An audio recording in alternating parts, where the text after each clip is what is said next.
You're listening to the Options Insider Radio Network, the home of the Options Podcast. For more quality options programs, visit theoptionsinsider.com or search for Options Insider Radio Network in your podcast provider of choice. Listeners can also access all of our programming through our mobile app available in the iTunes and Google Play stores. Select programs are also available via live stream at mixlr.com/options-insider. That's mixlr.com/options-insider. Don't forget to follow along with your favorite programs and submit your own questions for the hosts at twitter.com/options, stocktwits.com/options, facebook.com/theoptionsinsider, or via questions at theoptionsinsider.com.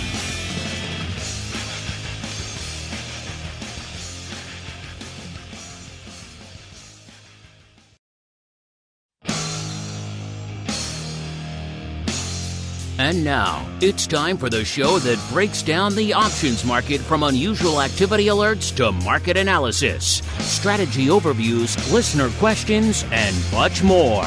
If it involves puts and calls, then our all-star panel will break it down. It's time to hit the Option Block with your host, Mark Longo from the Options Insider Media Group, and co-hosts, Uncle Mike TOSAW from St. Charles Wealth Management, along with Mark the Greasy Meatball Sebastian and Andrew the Rock Lobster GIOVINAZZI from OptionPit.com. And now, get ready to hit the Option Block. All right, everybody. That music means it is time once again for the Thursday edition, aka episode 2 of the old OB. My name is Mark Longo from theoptionsinsider.com, as well as, of course, from this enjoyable network, at least we hope so, upon which you are feasting, not just on the Option Block, but on all of our other fun programs. Education Wednesday hitting you yesterday. Our guest got sick on Tuesday for the interview, but we've rescheduled them for another week. Some more interviews coming your way. Of course, later today, you got TWIFO, tomorrow Vol Views, and it all kicks off again with a lot more fun next week. If you like not just this show, but any of the other shows you listen to on the full network, make sure you keep those reviews coming. New folks are continuing to discover the network pretty much every day out there. So let's keep that flow coming. So keep those reviews, those comments, as many stars as you want to give. If you want to knock off a half a star for the Rock Lobster, I won't hold it against you. Of course, keep those questions coming. We do love to hear from you guys. And let's see who else we're going to hear from today, since I have once again unfairly maligned him before the show has begun. We will start once again with the rockingest of lobsters, Mr. Andrew GIOVINAZZI from OptionPit.com, by way of Carmen Lion Capital, by way of the principality, nay the duchy known as Maine. Mr. Rock Lobster, welcome back to the program, sir. You know, I was thinking of actually turning my background cricket noise up louder for you today, so it was playing the entire time I was on the segment. I'm sure we'll get it back. I'm sure we'll have it back soon enough. Yes, they're there. They're just not. They're not as loud today. Not as loud. They're tuned in. They want to see what's going on the show. They're excited. They're interested for a change. The crickets, sometimes they get a little bored, but today they're dialed in. They're ready to go. You know who else is dialed in and ready to go? The uncleest of Mikes, Mr. Uncle Mike TOSAW from St. Charles Wealth Management. Uncle Mike, welcome back to the program, to you as well. Always happy to be here and always happy to be dialed in any way I can be. All right, he's dialed in. The Rock Lobster mostly dialed in. I'm certainly dialed in. Are you dialed in? Let's find out. It is time for the Trading Block. It's time to break down the latest topics, trades, and trends in the world of options. It's time for the Trading Block. All right, everybody. Welcome to the Trading Block, the portion of the show we break down what the heck is trading out there. And it's another weird one, another weird day that ends in Y on the street. You know, for a while there, we had a protracted series of multiple 1+% sell-offs out there across all of the major indices. It seemed like maybe correction territory was afoot. Then we saw a pretty strong rally recently. And then coming into today, not so much. The markets are a little bit, well, they were mixed. Now they've all just ticked down since we started the show. I think Uncle Mike may have spooked them. Come into showtime, we saw the VIX. It was about a half a point lower than where it was on our last show. Remember, it's been a full week since we've all been together here on the show. Blame the Labor Day holiday. So VIX was about a half a point lower than where it was a week ago. It was coming into showtime exactly unchanged, 29 even. That's pretty much exactly where it was this time last week as well. So apparently nothing happened over the course of the intervening and past week there. Just a whole week of nothing.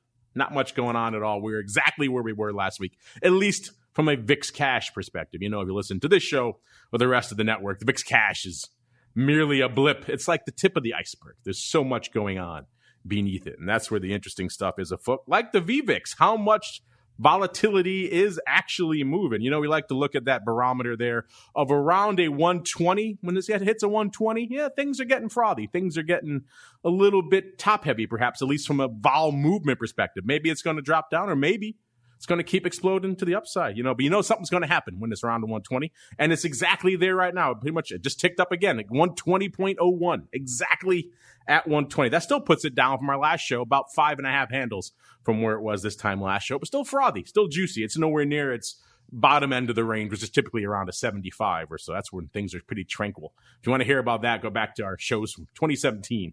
We had a lot of those for quite some time. Vol was not moving. No, it is moving, though. Is VXX perhaps back finally in the direction that the hardcores like out there? It's down to about a 27. That puts it down about 2.25 handles from last show. So it was threatening 30 to the upside there, now coming back down again. So the upside in VXX, as usual, kind of short-lived. Not a lot of juice to be found out there. Of course, it all depends what's going on in that VIX futures term structure. We'll get to more of that in a little bit on tomorrow's show on Volatility Views. Maybe if I twist his arm, maybe the Rock Lops will touch on a little bit of that today. Maybe he'll bring back his old friend Volman, everyone's favorite out there. What's not people's favorite today, of course, is the jobs data. Bit of some mixed data. I think maybe fair to say not that good data hitting the street today. The markets were mostly shrugging it off in the early session. Seems like the worm has turned a little bit now. We saw jobless claims rising for the third straight week. Maybe not the best sign. Maybe some people thought after they had a nice blush of gains there, they thought, okay, maybe the labor market was recovering a little bit, maybe not so much. The number of Americans who applied for unemployment benefits through state and federal programs rose for the third week in a row. And initial jobless claims filed through the traditional methods. That's important. We'll get to that in a second.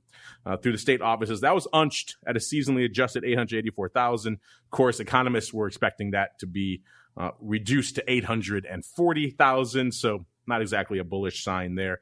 New claims, though, when you add in these new methods, including self-employed filings, that actually increased. 838,000 people filed under that version of this new flavor of self-employed workers. You add those two together, you got about almost 1.7 million. That compares about 1.59 million from a week ago. That's the fourth week in a row that these federal combined filings, as aggregate filings, including self-employed, have increased.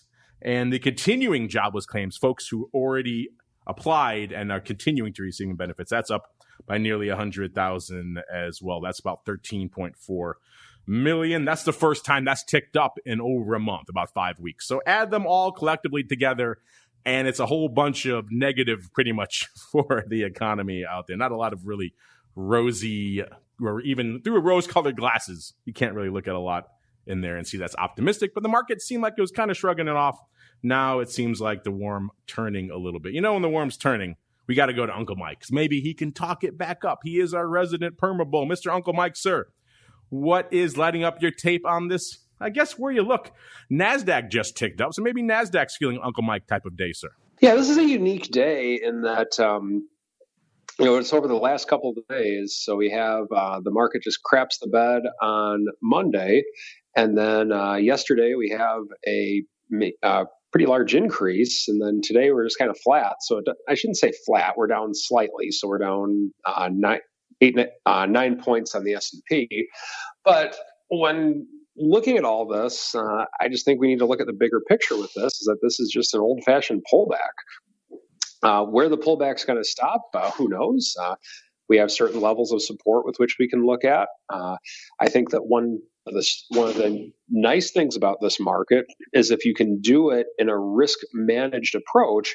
I always like support levels of around where the beginning of the year was. So that way, let's say that if the market goes negative, or if the market goes down, you have that kind of mental number. And if you can do it in a risk managed way, if you can sell premium around some of those levels, which you can right now, and get some decent premium, then you can say to yourself, okay, if this actually goes in the money or goes against me, then the market's going to have to go negative in order for it to do it. And sometimes that can be a hard thing for the market to do. Now, of course, as we saw with price action last week, it could just blow right through it. But that's why I would emphasize doing anything like that, whether you're selling puts or selling some put spreads at the low 320s in SPY, which I'm not right now. I was in one yesterday and I got out of it for profit yesterday. If you're looking to do that, you have that is kind of a factor that would be in your favor, in my opinion. In terms of some other things that are happening, not a lot of major movement in my beloved shiny silver. And Apple, it's not at the all-time highs anymore, but it's still kind of hanging in there right now after everything it's been through. It's kind of like it's in good shape for the shape she's in. It's not in great shape, but all things considered, Apple's not doing that bad right now. So a lot of things happening. I think that the news that came out recently that vaccine might be available by October, November. And then Trump says, the Democrats are trying to make me look bad and they don't want the vaccine to come out. Then Biden comes back and says, I'd love the vaccine to come out, even if it cost me the election. If it saved the people, I'd be totally happy with that. So who knows what that means. But most doctors that I talk to about the whole COVID thing say it takes a while. It's going to take a lot longer to know if it actually works from traditional trials. So a lot of the news that we have is unknown. But the good news is that we live in the greatest country in the world, and markets are still pretty close to all-time highs right now.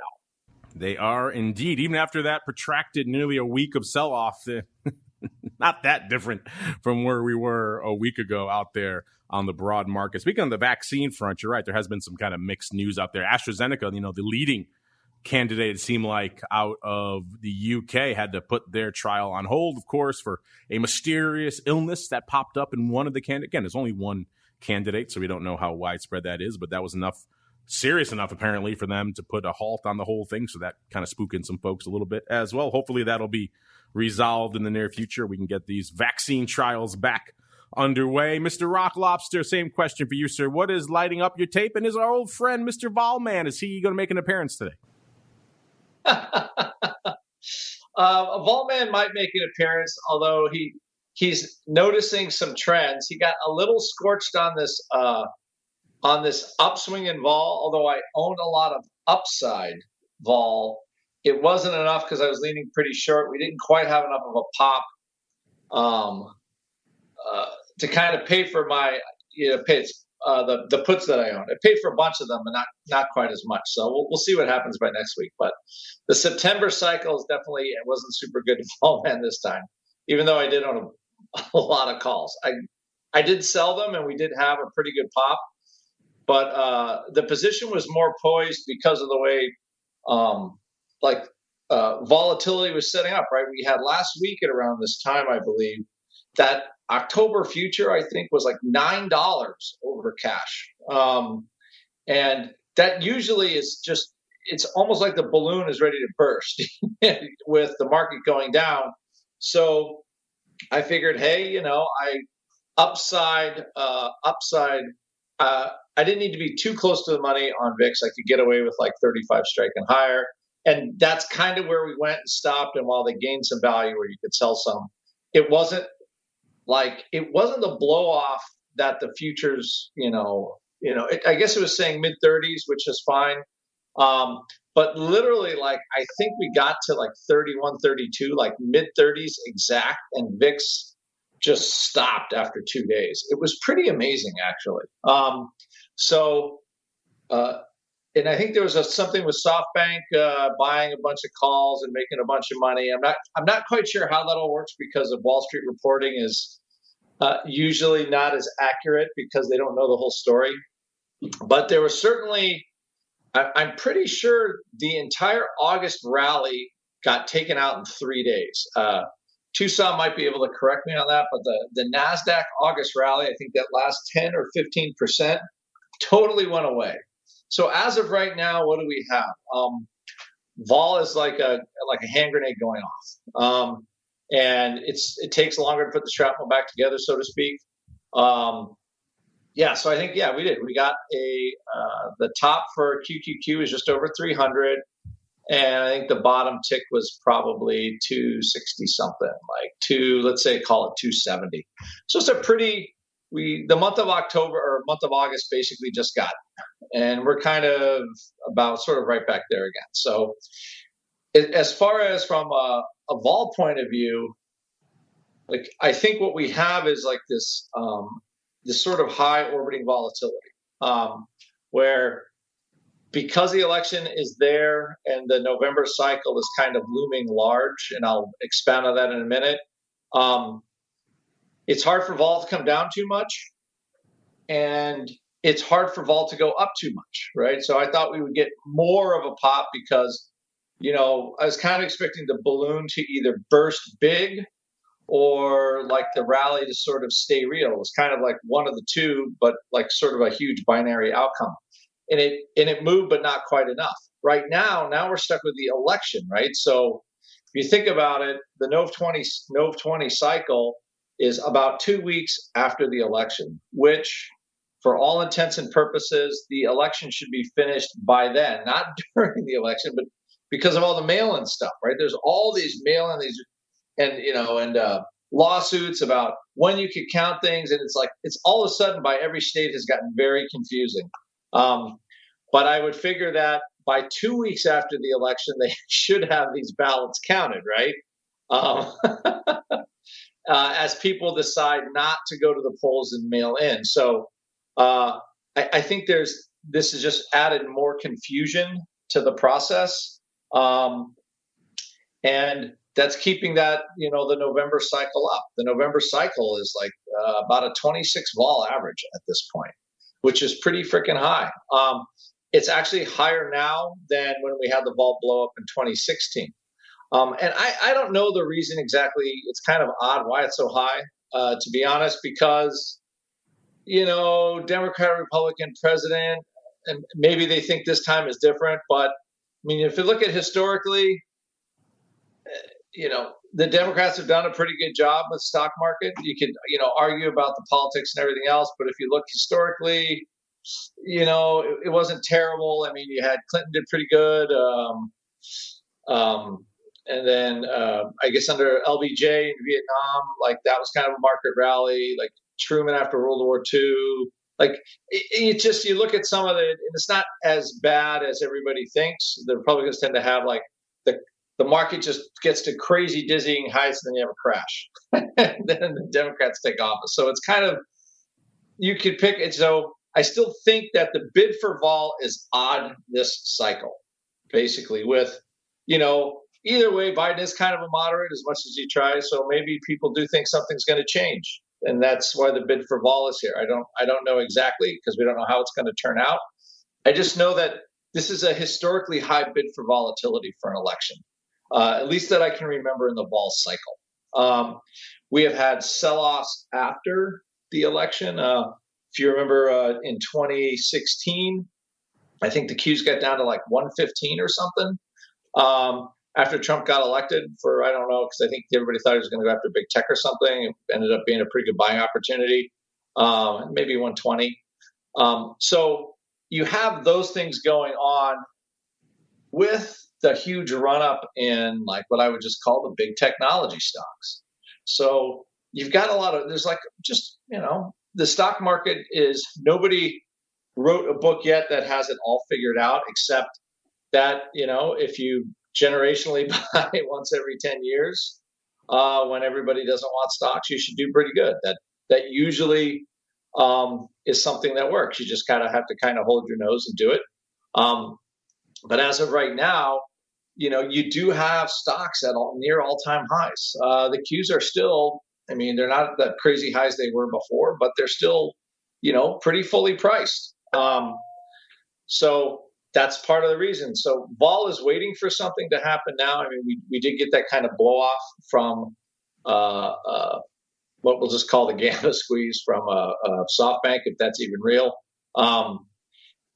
And now we kind of sit here at this level. But if you notice, so the NOVE, I believe the bid will stay for November as long as it's sort of agitation. It sort of exists for the election. So it's clearly, I don't really feel like an economic thing. It feels a little messier than that. At least just that's the way it's pricing. And that could all change if one candidate just takes off and pulls somehow, or there's some drastic change. So there's massive opportunity because the vol is crazy high. But I guess the big question is, like, how long is it going to take to settle? So right before this week, literally, I think Tuesday of last week, we had the low tick for VVIX of the COVID era, right? And I look for stuff like that, which is, of course, what I kind of loaded up on, like the short vol, the strangle with the more short delta close to the money, and my long delta is farther away from the money. Because it looked like, okay, the vol was finally going to, was going to break one way or the other, but that was still a signal, right? You got to make lows to make new lows for volatility, at least if you're trading it. And that was the low tick pretty much for this cycle. So it looked like things were getting better, but then just as fast, I guess, the crazy rally the next few days in the Qs kind of stopped that cold, simply. So that low was on the 26th. I think that might have been the date that Abbott said they had the quickie tests. We had a plunge in vol, and then we had that huge ramp for the next week in the Qs. So I think that's where we sit now. VVIX is back up at a pretty high level, and it's more of people don't quite know what's going on anymore. So we'll see. But I think as a trade, I think owning the NOVE and just selling everything in front of it until November 4th might be a pretty good idea if you like calendar trading. So anyway, that's what I'm doing. And we'll see what happens by the time it all settles out. What I do have a hard time believing is if we could actually reach those highs again. It feels like that's there should be some kind of a lid on the market, at least until the election is out, because we kind of already set that high. So I'm kind of thinking we're sort of range bound on the upside with, again, any odd surprise. I think the market won't take it very well, just the way the vol has been pricing things lately. So kind of a long-winded explanation of what I think is going on. That's why we pay you the big bucks for the long win, sir. Do you recall off the top of your head what that low tick in VVIX was, sir? I do. I'm looking at it right now. It was 149. 149. And the other one that was close was we had like a 103.73 in June. Remember when everybody got happy again about oil and everything, and the COVID, it was like everybody's just getting out of lockdown. That was the last low vol tick. And then everything exploded right after that. So we have two kind of similar things where, like, the worm kind of turns if there's an expectation of like this COVID not being as bad as everybody thinks, and then literally there's cold water thrown on it by something. It doesn't go away, re-lockdowns, whatever. And I think that's what happened both times. And so just for reference, from the 100 tick or near 100 tick, VVIX hit around 140 this time. And that was probably Friday, I think, was the high. Friday last week. And then it might have been Thursday, actually, was the high tick for VVIX. And then you saw a 170 high for VVIX on June 12th. So huge jumps in vol, and then it took probably 3 weeks for the vol to get back near 100 again, even close. And it never really got that low until, again, just recently at the end of August. So it's taken a long time, and like these vol sell-offs, it just takes a while for the vol to go back down again because, I think the market's looking for better news every day. And if it doesn't get it, you don't have that willing seller of options, right? That's how vol goes down. People have to come in and sell them. So I think we definitely have a lower level than we had. We've had 4 straight days of vol going down. Today will be the 5th, it looks like. And from there, we see what happens. But, I'll say the vol prognostication, though, for vol views tomorrow. There you go. That's where the smart money is. Saving it for vol views. Yeah, I'm looking here right now. Maybe we need to update our frame of reference here for VVIX during the COVID era, because that previous lower band of 75, we haven't gotten a whiff of that pretty much the entirety of 2020 here. The lowest we got was pretty much in mid-January, about an 86 and change.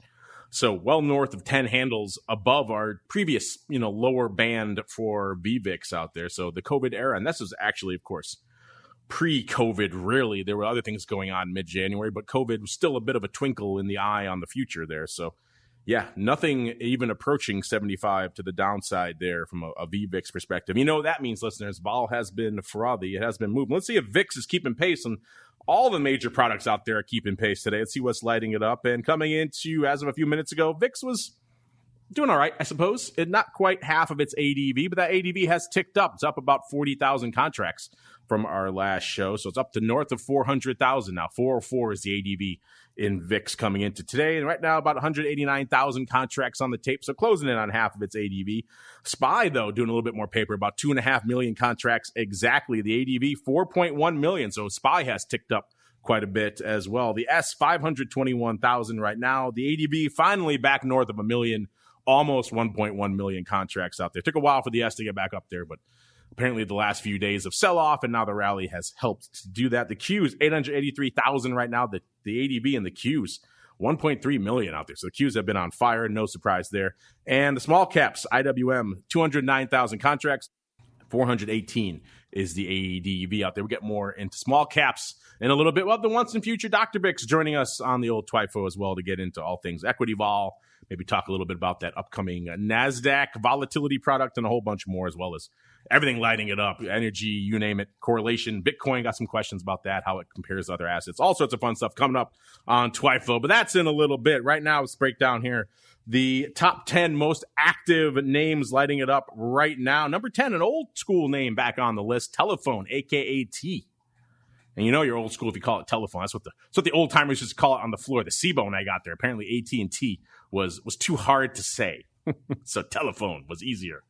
So they called it that. 191,000 contracts is what it cost you to break into the top 10 today. That's pretty robust paper.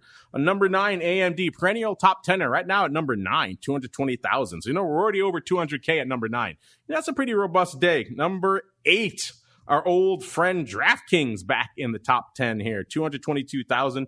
Number 7, Nikola, the other electric vehicle name out there these days that's getting all the love, 224,000. Number 6, Peloton, back in the top 10 now. There are rumors, or I guess an announcement now, of a new bike and perhaps a new treadmill. So they're doing the old Apple upgrade cycle. Got to upgrade your expensive hardware every 2 years.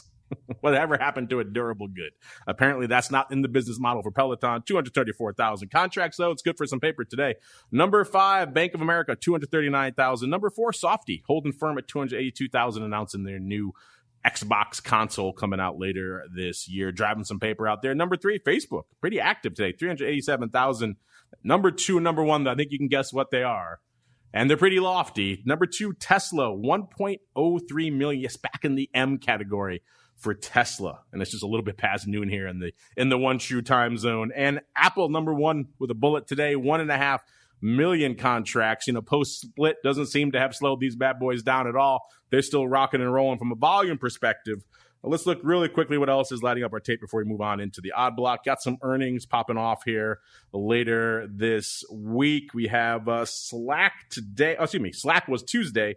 Navistar and GameStop, everyone's favorite short out there. GameStop on Wednesday. Today after the bell, we got the old PTON, probably why they're in the top 10 there. CHWY, Oracle, and Dave & Buster's. I saw that Dave & Buster's is still open recently. I got an email from them, and I was like, how are you still open?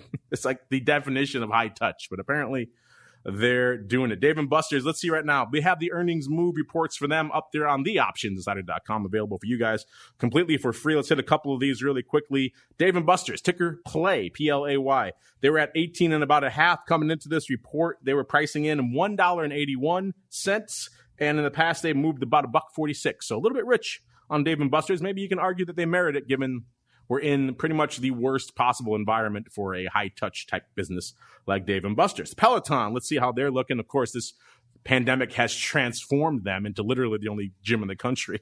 So they were at 91 and change coming into this report. They were pricing in $10.14. That's a mighty rich straddle. And in the past, they've moved $8.31. So pretty rich, nearly $2 worth of premium out there. CHWY, of course, the online dog and pet category, 61 and a half exactly coming into this report. They're pricing in $7.17 in the past. Get this, listeners, they moved $2.47. Wow. That's some rich vol. I'm not sure what's afoot in CHWY. I'm going to have to go check that one out for myself. And, of course, Oracle, they got caught up in all this TikTok drama, the will they, won't they dance, Oracle, Microsoft, Walmart. Who will end up the bride in the TikTok wedding? Well, I guess we'll find out soon enough. But Oracle was at about $57 coming into this report. They were pricing in actually less vol, $2.52. In the past, they've moved $3.37. You think there might be a little bit of TikTok premium built into there, but apparently not. The market says nay. And the market has also been pretty much blood red for the entirety of this cycle, at least from earnings vol buyers. If you want to see that for yourself, check out the earnings season report over there as well at theoptionsinsider.com. But of course, now it's time for us to keep on rolling. It is time for the odd block. It's time to break down the most interesting, unusual, and downright questionable options activity that's been identified by theoptionsinsider.com. It's time for the Odd Block.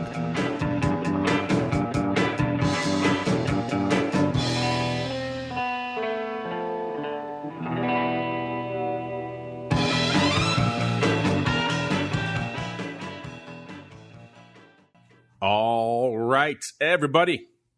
Let's do it. Let's dance. Let's get weird. Let's get wild. Let's kick it off. We were just talking about this name, listeners. I jokingly referred to it as everyone's favorite short, but maybe that's the case given today's paper. Yes, I'm talking about GameStop, another one that's had their struggles. They already had problems because everything in their business, the gaming business, was shifting to digital. The console manufacturers like Xbox and PlayStation looking to keep a lot more of that business locked to their digital platforms. Forget about the old discs. And certainly the secondary market where GameStop made all their money going the way of the dodo. Now, of course, no one can even go into their stores. If you do, you don't really want to. So it's been a 1-2 punch for them. Business model on the decline. Now the pandemic really causing problems. The stock right now, ticker symbol GME, of course, game at $6.44, off another nearly $1, about 12.25%. It's been a rough and tumultuous year for GameStop, as you might imagine, listeners. A year ago, they were trading $5.09, so actually south of where they are right now. And then they had a bit of a rally, maybe a little bit of a reprieve coming into the end of the year. They got up to, looks like about, almost $7, about $6.70 in December. And then the new year kicked off, and they didn't even wait for the pandemic to start. They just started selling off. By the time of January 30th, they were trading $3.93, listeners. So a rough run. And they kind of languished in that period for a while, all throughout the madness of March. They actually were ticking up. By March 26th, they're at $4.41. Then they sold off later in the year. They sold off April 3rd is when they hit their nadir of about $2.57. So a full, not quite a month, but pretty close to it from when the rest of the market really started selling off in earnest. So a bit of a weird chart for GameStop. And they ticked up almost instantly. From the 3rd, they were trading $2.57 by, let's see here, the 14th. So less than 2 weeks, they were trading nearly $6, $5.95. So they had quite the rebound. I'm not sure what they were pushing. Maybe just the general desire for gaming was driving a lot of business to their platform. Either way, they turned around pretty hard, and then they kind of topped out about $6 on May 1st. And they sold off again down to about $4 on May 29th, and they kind of languished there for a while until recently. They're trading about, $4.81 on August 18th. By the 27th, they were trading $5.25. Then they gapped up again to $7.71 recently out there. So perhaps short squeeze. I don't know what's driving this bad boy up recently. I don't think there's a buyout looming out there. Maybe. I'm not sure who wants to pick up that asset. But weird stuff afoot out here, Mr. Rock Lobster, which brings us to today's paper. our Eye of Sauron has found some weirdness out here, including 18,502 of the July 2021, so next July, sounds so far away, 2021, when you say it out loud there, $10 puts. Yes, the 10 handle puts, so roughly $3.50 in the money puts, going up for $5.85 through the offer. The offer, these went up late though, so bear that in mind, but still, I don't think you're playing much with a print of this size in GameStop. The market at the time this went up was $5.30. At $5.80, they went up for $5.85. No surprise, they're paying more than the offer to get nearly 20,000 of these bad boys. I don't think this print was for that much size. That offer was only good for 585, so they needed to go a little bit beyond it to get this print done. This is obviously post-earnings here, and almost 50% out of the money. If you're wondering, it's 143% implied vol. So obviously, there's a lot of cycles between now and July. The next one is December 8th. Mr. Rock Lobster, this one is intriguing and or head-scratching here. At this point, you're buying a nearly $6 put on a stock that is a little bit north of $6. So you're paying nearly the price of the stock for a put that is $3.50 out of the money. At this point, you're just short in stock, and you're doing it for size. Mr. Rock Lobster, is that your take as well? I think that's what they're doing. I'm just looking at the pricing for this is going to become a hard to borrow, where the borrow rate goes insane, and so they're buying these puts, and I guess they think they're going to squeeze $3 out because they think GameStop's going to zero. That is the only thing that I can divine from this. So just deep in the money put buy, and they think this company's going to zero. That's because they don't want to get squeezed on the stock later on. They're paying the juice now instead of paying it later. So apparently somebody has a no bueno axe to grind for GameStop. This does seem no bueno. I'll put this in our to be watched category. I'll probably come back to it sooner than next July. Yeah, this is not a hedge. Listen, before you argue this is a hedge. If this is a hedge, I need to talk to this person because they're doing it wrong. This is not the way to hedge a $6 stock. This is clearly straight up getting short. The stock is hard to borrow, so that probably is reflected in this a little bit. A lot of folks probably want to get short. $6 for the 10 put, almost. I don't know if that would be my preferred method of operating out here in GameStop, but clearly someone wanted it to the tune of nearly 20,000. That's an interesting one and perhaps a hard one to swallow out here. Not a huge fan of that one, but hey, we'll keep an eye on that one. And hey, I'm not exactly bullish on GameStop, so at the end of the day, he could end up getting his roughly $4, but it's a lot of capital to commit for that $4. You could go a lot of other ways. Let's just put it that way. What are your thoughts, listeners? Are you as bearish as apparently this person is as well on GameStop? You have other ways you would put this trade on? Let us know. Hit us up in the comments or in the live chat. We'll move on to our next one here. This is CPRI Holdings. I'm not familiar with this one. This is a Michael Kors company, it sounds like here. I'm not sure what brands. They have also shoes, watches, and handbags and other things. So all sorts of they own Versace and Jimmy Choo, so a lot of high-end fashion accessories here. Let's see. Ticker symbol CPRI, not Capri Sun. Now, that would be fun, but CPRI Holdings out here. About 18 3/4 is where it is right now, listeners. Up nearly 81 cents, or about 4.5%. So a good run here today for CPRI Holdings. Let's look back at the year, and this chart does not look favorable for the year. A year ago, they were trading $31.50, listeners. So roughly 2x, not quite, but close to it out there right now. They got up there, though. They got more than 2x, so they topped out right before all the madness. Actually, by the end of last year, they topped out at right around $40, $39.90. So pretty much a little bit north of 2x of where they are right now. Then they began a long, slow decline from early December. They started selling off. And by the time the madness happened in March 19th, they got down to $5.42 intraday. Looks like they closed at $7.52. So they rebounded a little bit that day. But the madness really clipped the wings of this one. Obviously, high-end luxury fashion items, probably not a huge demand for those, particularly in the teeth of the madness. They rebounded pretty quickly. They got up to $13.44 by the 26th of March, but then they sold off again down to $8.50 almost immediately. The next week they sold off again. So another one of these ones that had a lot of fits and starts until it topped out. I dare you to guess the date, listeners. It topped out at $23.29. Yes, on June 8th. Once again, add Capri here to the list of names that had their recent apex on June 8th and have not looked back since. And it sold off pretty hard from there, 1437 within a few weeks to where it is right now, slowly drifting back up to 1879. But again, well shy of that June 8th high of 23.29. So let's see what our Eye of Sauron found out here today, listeners. Looks like some calls here to the tune of about 4,000 of the SEP 18 halves. So these are pretty straightforward weeklies at this point. Going up for $1.02, pretty close to the offer. These were 93 cents at 108. It's actually got a little bit of price improvement on this 4,000, which is interesting because I can't imagine Capri does a ton of paper. The earnings are coming up, but they're on the 4th, the next cycle out here. Our friends at Orats also picked this one up on their radar as well. They said it has the third highest volume to its recent normal volume right now. It's at about nearly 13,000 contracts right now as come into Showtime. Their typical ADV is about 4,300. So this one print is almost the entirety of their ADV, which is another weird one why they got a decent fill on this. That's interesting. Doing their entire day's worth of volume in one print, and they actually got some price improvements. That shows that market had some room to run. Oh, they have a good broker. Either way, let's see. Calls to puts right now, leading the dance calls.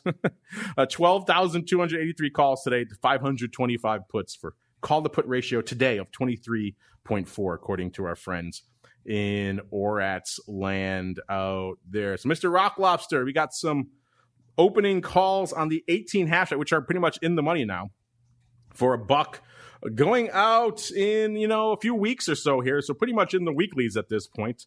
This is kind of old school odd block paper, sir. It seems like some near term swinging of the fences at some upside here in Capri. Is that your takeaway as well, sir? It certainly is. Do you remember Coors? Remember the under old symbol Coors? We used to cover it like 3 or 4 years ago. It was kind of a hot stock, wasn't it? Oh, that's right. This is the old Coors. That's right. Yes. And I don't. Yeah, did they buy Versace or buy some other stuff? Interesting. So it's one of those things where they sell a lot of stuff in department stores, right? And last time I checked, nobody's going to department stores anymore. Although I think people would be dying pretty much to go back into a department store at this point, or if they already were predisposed to doing that. So yeah, I just think this is, it's one of those stocks. You can look at the list. Besides the top, 8 or 9 market cap stocks in the Qs, how many companies where the stocks are down like 50% on the year, where they started the year? At the start of the year, this was a $40 stock. It's an $18 stock. It got as low as $7. It has rebounded. It has not gotten close to that, what I would call that post-COVID glee that we had, where I guess when everybody was they said, we're going to start unlocking everybody. And then, Texas got the cases and Florida got the cases, although all that's subsided now substantially. None of these stocks have gotten close to the highest they were in early June, on the kind of what I would call the relief rally. And I think there was just no liquidity, basically. Everything just shot right up, right? Who wanted to sell when we were finally getting out of it? So this company's kind of slowly making its way out. And my guess is people will be shopping in department stores for Christmas, but I could be wrong. And I definitely have been wrong on how long everybody and how seriously everybody takes this thing. But as right now, it just looks like, it's one of those people aren't really looking at it and they're just scooping up the calls, and it looks like they're making money already, but not a lot of time in this one. Yeah, this is interesting because they're scooping it pretty aggressively, and also not a lot of time in this print. I should note, listeners, there's more volume has gone up since. So far, it's already about 7 times their ADV going up in Capri today, with about 7,600 total of these 18 halves that our Eye of Sauron found, as well as the most active contract out there today, the October 22 halves, 10,500 of those bad boys on the tape. And all of these leaning heavily toward the ask. So someone's got to have it on the upside, getting a little bit more room to run on the October, obviously, than they are in these weekly SEP that are going away in a couple of weeks. This is an interesting one. I'm going to put this in the to be watched and come back to this one. I'm looking for some news here that might be driving all this upside. I don't see, they're presenting at a few conferences. That's really about it. So this is interesting. Someone clearly has a very near-term axe to grind in Capri. This one may be merit some further analysis here. Certainly going to come back to this one, listeners. What are your thoughts? Capri Sun or Capri Holdings? Let us know in the comments as we keep on rolling. Our final name here on the odd block before we unleash the you unwashed masses upon us in the mail block. Let's go to Bed Bath & Beyond, ticker symbol BBBY. Trading right now $12.13. They of the former, 20% off coupon in your mail every week category. I think they've backed off of that now. A year ago, they were trading $10.71. They got their high of about $17.79. Good year. Back on December 18th, another one that had peaked kind of late last year. And then they kind of hit it rough. By the time of the madness, they got down to $3.43. So not a good start to the year for them at all. And they kind of have been ticking up ever since. They got up to $9.86. That was their high on June 8th. Then they sold off pretty hard to about $7.50. But unlike a lot of the other names we profiled, they have since rallied back above that to where they are right now, $12.18. One of the few smaller mid-sized names out there that has actually surpassed its recent June 8th high, which is kind of interesting. And it seems like we got a lot of puts going up out there today, Mr. Rock Lobster. Our Eye of Sauron is all over some puts out here. Big prints going up. 2,500 of the OC13 puts for $1.99. OC13 puts again, 2,000 more, $1.94.5. Total of 15,000 on the day, Mr. Rock Lobster. And these are going up all over the place on the bid, through the offer. So you kind of got to dig a little bit to see what's going up on these. We tried to dig back a little bit to see some of the earlier prints because these later ones went up at 9:58 and 9:57. We dug back a little bit earlier, a few minutes earlier. That's all it takes in this time frame, listeners. To about 9:55, some of the smaller earlier prints, a couple 600 lots of these puts, they went up for $1.82 and $1.84.5, pretty much at the offer or through the offer. So they were at 169 at 185 when these prints first started going up. So a pretty clear sign someone was probably buying these bad boys, even though the later prints with resting bids and things, it kind of obscures it a little bit. Another good sign is that vol kind of ticked up pretty aggressively. When the first prints went up, the implied vol on that strike was shy of 100, 99%. On these later prints, they got up to about 106 for that 2,000 lot for 194. So looks like bidding the vol up, Mr. Rock Lobster. Looks like a lot of prints all over the place, but a lot of the early ones certainly through the offer. So that seems like someone's got some put love here going, which is interesting because this is an in the money strike in October. So another weird one, not quite as weird as the GameStop one, Mr. Rock Lobster, but still a lot of paper. Over 15,000 were already on the tape coming into showtime today for Bed Bath & Beyond. If you're wondering what our ORATS friends say, it's in fourth place on their scanner versus this 20-day average at about 2.3 times that volume. So Bed Bath & Beyond also catching their eye as well. Mr. Rock Lobster, has this paper caught your eye? And do you concur that these are buying, or think someone's maybe drawing an interesting and in-the-money line in the sand here, sir? It looks, this paper's still kind of like buying to me. I'm looking at it like it doesn't, unless they got the best fill in history, they were able to sell outside they were able to put a line in the sand trade on outside the op. I'm trying to think of, let's see here. 199. Well, maybe I'm wrong. Let's see. 2, 4. Kind of weird, right? So one print went up on the bid earlier, and the second print went up at a couple cents lower afterward. The way I look at this is, it feels like it could have been if it was a line in the sand trade, it would make sense because they would put the first print up at a higher price. The second chunk would go up at a lower price. Generally, that's, when you crush vol, that's what happens. So it feels like it's a line in the sand trade, although I have to say Bed Bath & Beyond is one of my least favorite stores there is. So I might be the wrong person to ask on this. I guess that's a good peers trade, right? Which one would you rather be bullish on right now? GameStop or Bed Bath & Beyond? Oh, my gosh. None of them look very good. That's a Sophie's choice of everything, except Sophie's choice if you hated both of them. Well, the funny thing is, all the people staying at home, you think, okay, we have to go out and get stuff for our house, right? You would go to Bed Bath & Beyond and, buy a spatula or some sheets or something. And even then they just, I guess maybe just people didn't go out, but they had really a hard time. But maybe it's a value play. Somebody's looking at a value play. The company has made money in the past. It's not worth very much anymore. Only a $1.5 billion market cap which seems kind of low considering their footprint is fairly large all over the country. Maybe it's a value play. I think Bed Bath & Beyond has a better shot than GameStop does, because I don't know where GameStop's business model goes, but Bed Bath & Beyond does kind of have the home furnishing, home thing, and I mean they suffered, they just suffered like every other retailer did. So I think if I had to choose, I think I would choose the Bed Bath & Beyond over the GameStop, because I think Fortnite's just destroying GameStop. There's just no, my kid used to go there like twice a week, and he hasn't been there in like 3 years. Why bother? You can just buy the V-Bucks online, and you're good to go, right? There you go. V-Bucks, hanging out.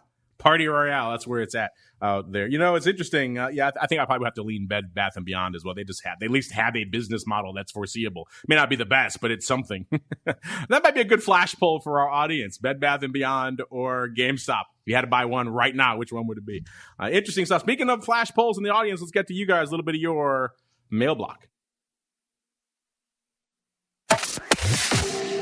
It's time to take your seat on the All-Star panel as we read your emails, tweets, Facebook messages, website comments, and much more. It's time for the Mail Block.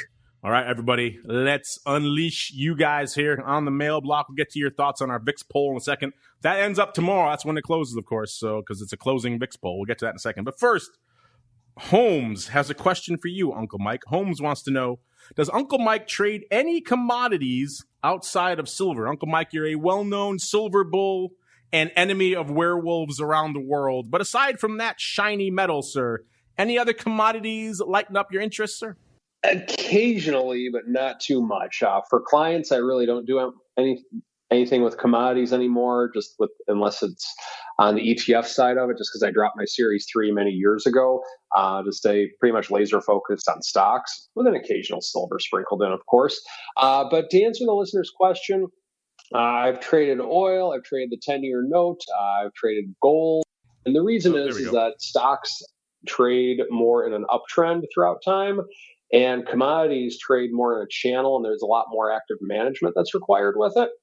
And there's going to be times where you really need to be short or really need to be long. And for my MO, with what I'm trying to do, stocks typically work best for me. But occasionally I'll dip my toe in the water of commodity land, but not often. There you go, Holmes. Hopefully your Watson is out there hanging out with you as well. Uncle Mike, not a commodity guy so much out there. Let's see what else you guys have on the brain. Trader Rick. He says, this is after we were talking, I think this was like last week when Apple had that first big down day. They lost $180 billion in market cap. It was the biggest loss of market cap for any company in history.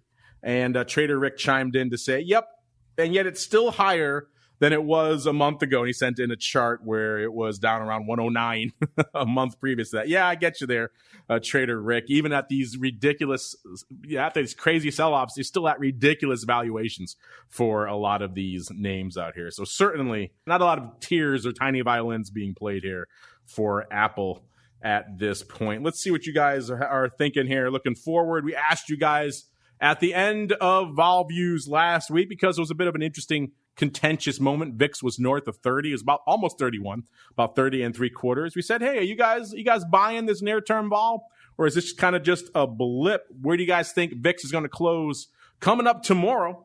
And we gave you 4 choices, as we like to do on the old Twitters. Here, so 30 to 33, right about where it was. Higher, north of 33. That's about 34.5%. And then we've got lower, 27 to 29.99. And much lower, south of 27. Right now, the early winner, and still the winner pretty much, has always been north of 33. So they're looking for a little bit of a rebound coming into tomorrow's session. I think I was around there on my Vol Views pick, so I'm kind of with you guys as well. Then we have number 2 is much lower, south of 27 at about 24.5%. Lower, 27 to 29.99, which is pretty much where we find ourselves right now. That's at about 23.6%, and bringing up the rear right here, 30 to 33 with about 17.6%. Obviously, the later votes have a bit of an advantage. Maybe we should shut it down, but we're being nice. We're letting it go all the way through, pretty much to showtime tomorrow. But it still seems like the lion's share of the voting has been on, a lot of you guys have been chiming in on this one, 34.5% for that. That probably has changed since we even started the show. I haven't gone and checked it. Actually, it's still 33.1% right now, with a bunch more votes have piled in since the show here. So still 33 and higher is the winner out there. Pro Thoughts chimed in. He said, when the VIX gets to 30, it will stall until expiration week. Time decay on the options. Well, unfortunately, Pro Thoughts, that does not seem to have been the case, at least for your prognostication. We are shy of the 30 handle. Of course, we could get back there. If our audience is correct, and if my crystal ball is correct, we shall rally past the 30 handle yet again. Only time will tell. We have exactly 24 hours to go until we'll know the answer to this question, at least for the purposes of this poll. Speaking of answering our question in the chat here, we got J3043. He's our food guy. He's the guy who told us about Philly cheesesteaks and everything else. He's chiming in the live chat. He says, GameStop versus I almost said BlackBerry. That's old school as well. That's been another one to put in there, BlackBerry. GameStop versus Bed Bath & Beyond. I'll stay in cash. Yeah, I'm with you. But for the purposes of our flash poll, that's not the game. The game is you got to buy one, gun to your head. I'm probably going to lead Bed Bath & Beyond, but we shall see. Meanwhile, let's see what everyone else is watching here as we go around the block. It's time to tell you what we'll be watching on our trading screens until the next episode. It's time for Around the Block. Around the block here, where, of course, we tell you what we're watching on our screens until the next time we can gather here together. Let's start with the Uncleist and Mike. So, Uncle Mike, sir, a weird day, another day that ends in Y. We heard you're not a fan of commodities. What else is on your radar, perhaps not on your radar, coming up, sir, into this weekend? Well, in terms of what I'm looking at, I just think you need to really watch the news right now. And that from a technical standpoint with the S&P 500, one thing that I thought was interesting today is that we got up to around the highs from 2 days ago, and we were not able to get through them. So just trying to lay low as best I can right now in this market, but still have something out there in case we go up higher rather quickly. But just watching the news, and for today, watching the 342 half mark on SPY, and that's about it right now. 342 half for the Uncleist of Mike's. Mr. Rock Lobster, same question for you, sir. What are you watching, at least till we can all gather here together on Vol Views tomorrow? Same, the vol holds up. Because right now, again, volatility is at a place that just think there's nobody selling options. Vol's taking down a little bit today, not a lot. And at this point, without SoftBank jamming all the tech stocks up, everybody, I'm looking for reasons to rally, and I don't have any. Maybe there's certainly some stocks, and there's certainly a lot of stocks that haven't participated. I would like to see some of those participate, especially like oil banks and things like that that are more like economy getting back to normal type stocks. And as of right now, it's just not happening. Not in any way, shape, or form, and not even close. They're all just kind of, they're sort of sitting on life support. So maybe good as a long-term investment, but as any kind of short-term option trade, just very, very difficult, at least for me. All right. That music means we'll have to leave it there, at least for the old OB. But if you need a little more in your ear holes, want to talk a little more vol, equities, all that good stuff, hit on that pretty hard. Coming up on TWIFO in exactly half an hour, we'll be joined by the once and future Dr. VIX, as well as some others on that program to break down the new NASDAQ vol product, what it means out there, what's going on in equity vol, the term structure, all that good stuff, as well as what the heck's going on in energy, moving and rocking and rolling yet again this week. Maybe some metals, like you said. Who knows? Your questions are going to drive us out there as well. So I think we have some stuff about how does Bitcoin relate to some of these other categories and commodities out there? All this other stuff. We're going to break it all down on TWIFO in a little bit. If you're listening live, stay tuned. We'll pump some fun stuff into the live chat, maybe an OPR, maybe an OPC, and we'll be back in exactly half an hour. But before we do that, let's go back around the horn. Let's start with the Uncleist of Mike's. Mr. Uncle Mike, sir, if folks are intrigued, they want to reach out to you to talk other commodities, where should they go? What should they do? I'll talk to you. Not a problem with that. Go to my website, stcharleswealth.com, if you want to talk to someone who is a financial advisor and not afraid of the option product, and in fact, is very fond of it. There you go. He's not afraid of the option product. Just maybe not a huge fan of the soybeans, but he'll talk to you about it. He's that kind of guy. And if you go in person, he'll buy you some Skippy's, gyros, and lemonade with a mask, of course. stcharleswealth.com is the place to go. And Mr. Rock Lobster, if I want to ask questions of Volman, where should I go? What should I do? Where should you go to oxford.com? Look up our memberships. All kinds of things. The way to get your learning on. You could go in as a sharp betzer and just look at follow trade. We got a great record this year with Mark running it. You go to the Trading Legion. We have a great record with that. I run that one. We go to Vol Trading Club. Great win-loss record in that one this year. Just get your learning on. You just decide what you want to learn, and we'll help you do it.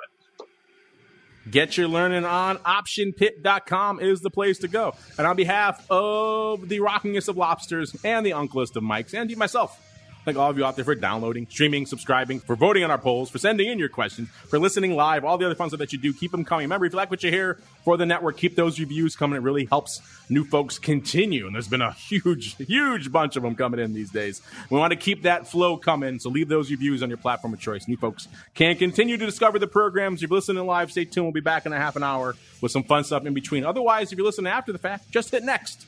And then we'll see you back here next week for more of the Option Block.